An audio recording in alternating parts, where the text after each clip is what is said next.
Ladies and gentlemen, welcome. Okay, so today's video. Right, I don't know where I'm going to start. I'm going to be basically making this entire video with ChatGPT. Okay. Okay, first of all, there's a realization that we need to come to, and that is that whether you believe it or not, if you just look at the data and you look at the numbers and you open your eyes to it, our civilization is crumbling. As in, if we look at Rome and other civilizations, we see that what we're in right now is a state of collapse. If you're hearing that fucking bin... whatever, okay.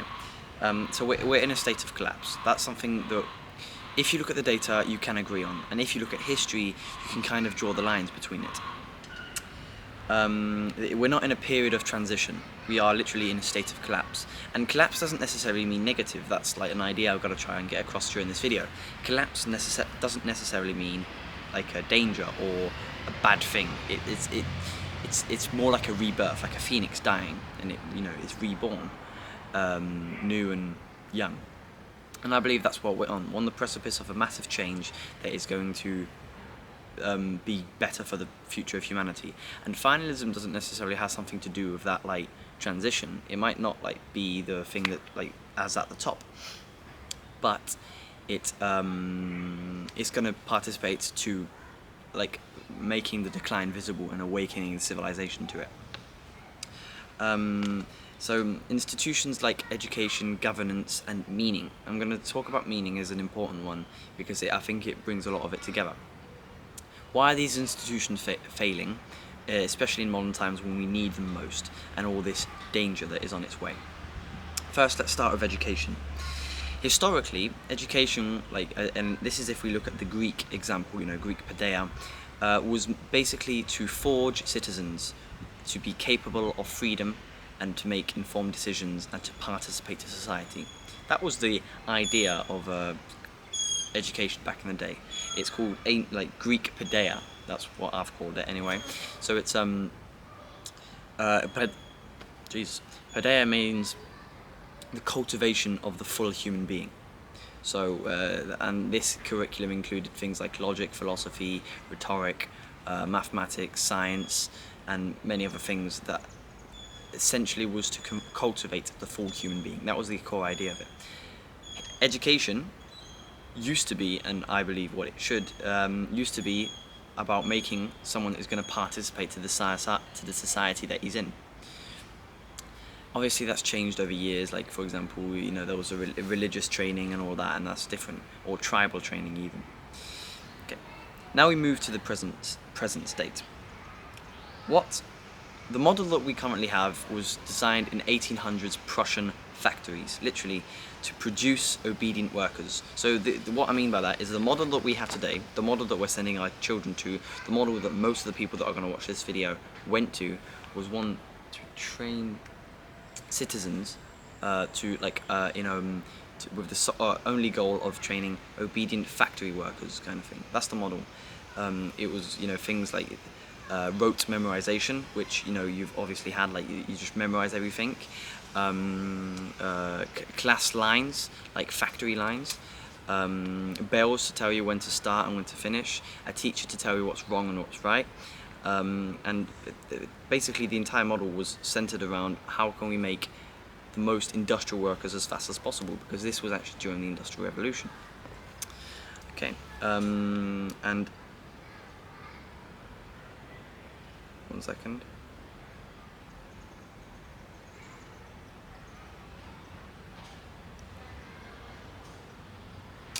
And the problem is that this has repeated itself. It's not necessarily that all people are going to factories, it's that they are being trained to the, let's say, standard of training in factories, or being obedient workers. We're sending obedient citizens into the world to then give them the power of voting, to then give them the power of freedom and to choose what they want to do. But they are minimally trained.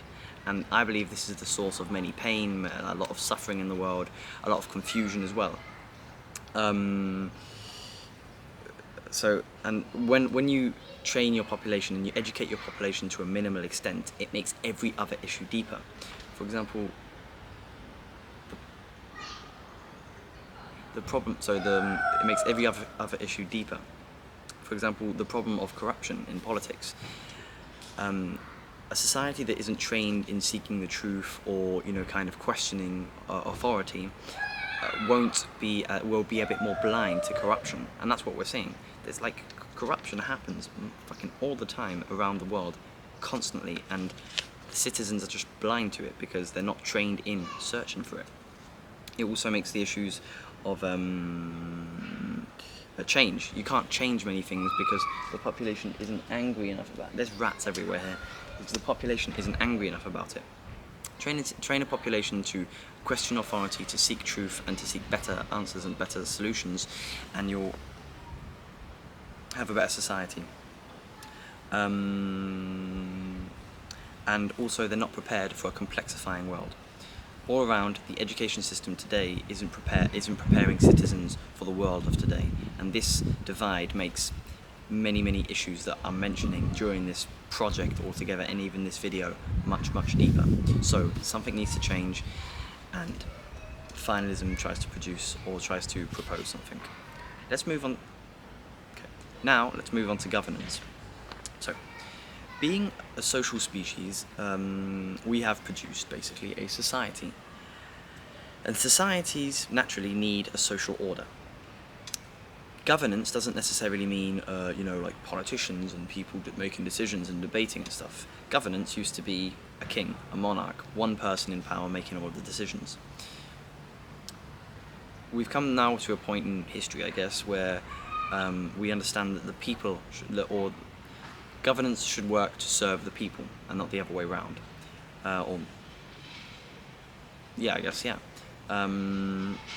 And what that's come to is the reality of, I guess, politics that we have now, where it's endless debate and all these things. And to be honest, we have different issues to back in the time. Back when it was kings, there was massive issues to do with centralization of power, authoritarianism, which was really dangerous for our society. We've come to a point now where there's a lot more peace. I'm not necessarily saying that it was better before. I'm saying that we shouldn't be settled, happy with what we have now. Some of the problems of governance. So, the way the government is set up is that it means it's paralysed. They're unable to make real change because they only have 4-year terms, or because it's the way the system is built, where there's the separation of the three things of power, which is I keep forgetting these: legislative, judicial, or and executive. I believe it's legislative, judiciaire, and then executive.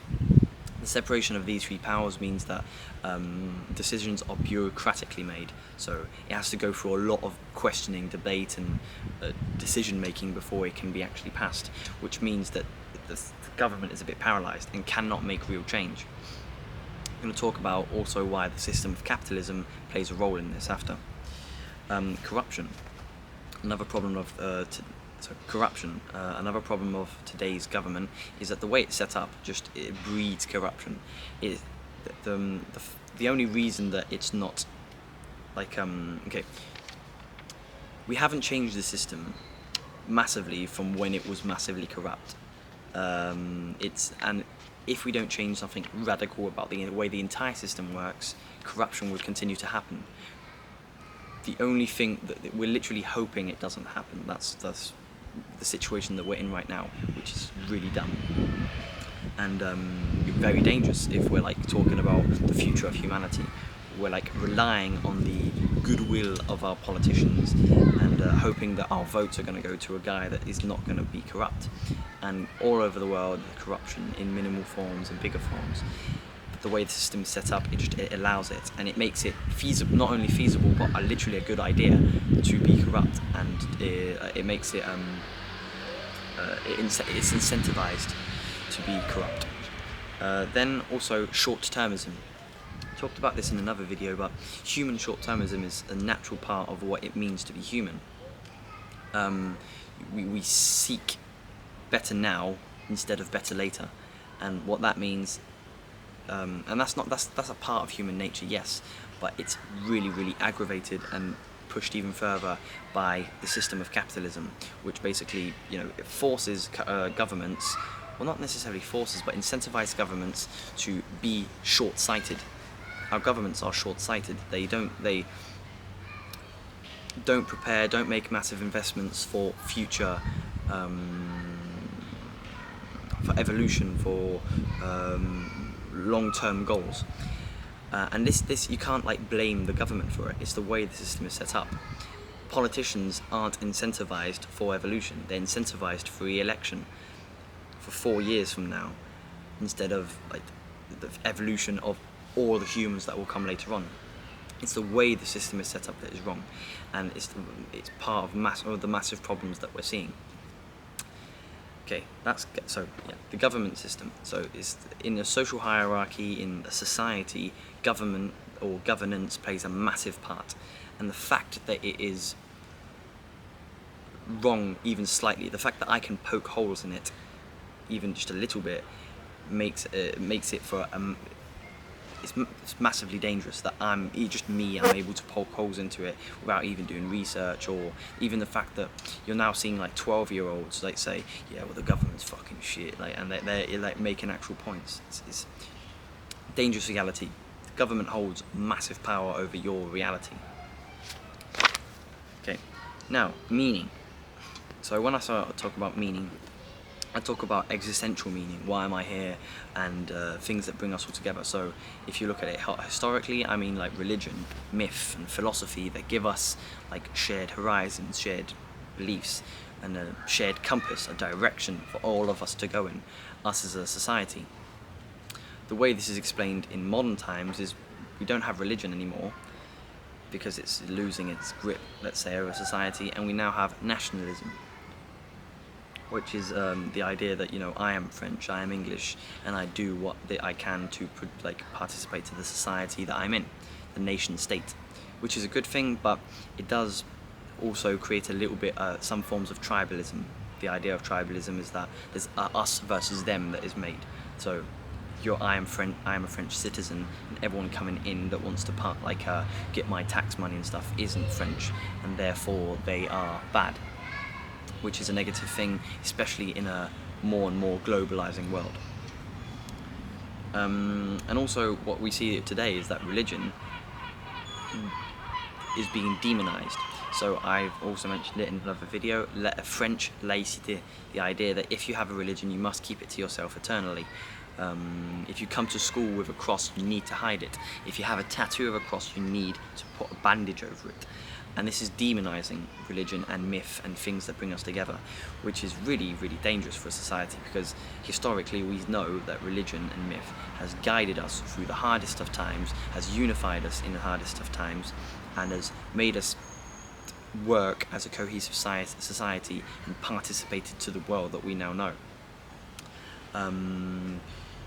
The rot of today is that we have no common story. You could say like nationalism is a common story, yeah, but that ends at the border of your country.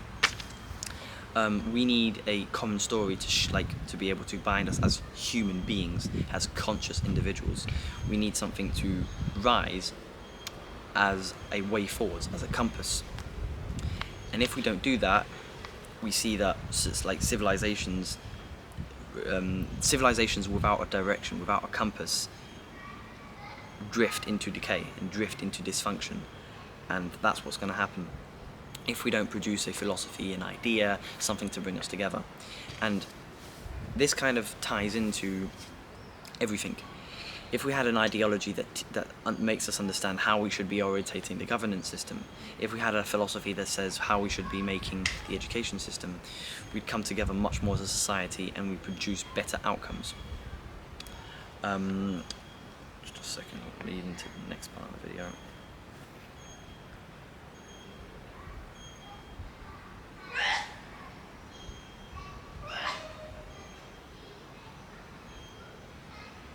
Just a second.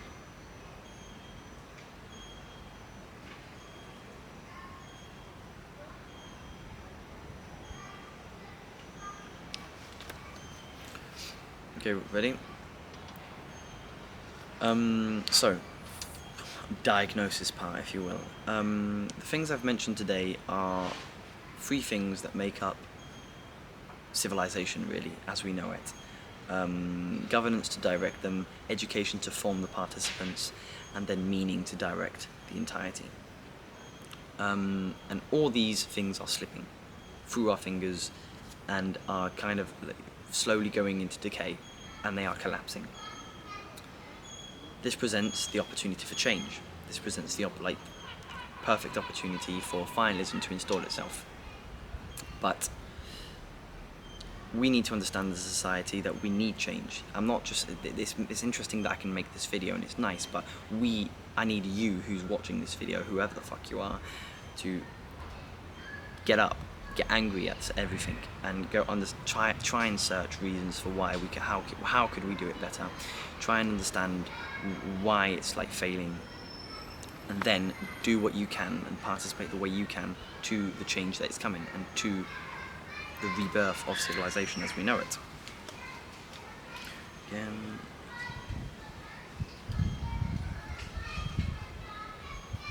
So, the old systems are dying and we need to replace them. The question I ask you now is, what should we replace them with? Welcome to Finalism. Thank you for watching the video. See you in the next one.